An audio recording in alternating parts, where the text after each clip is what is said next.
So I just noticed this, maybe about 5 or 10 minutes ago. There's a ton of activity in front of the hive. I've never seen this much activity before.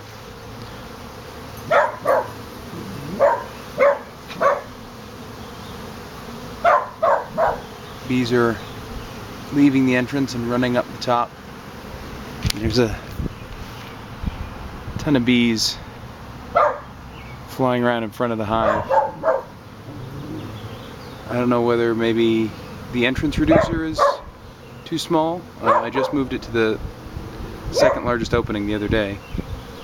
Or whether they're swarming, or whether this is robbing behavior, or what. There was just recently kind of a short thunderstorm that came through.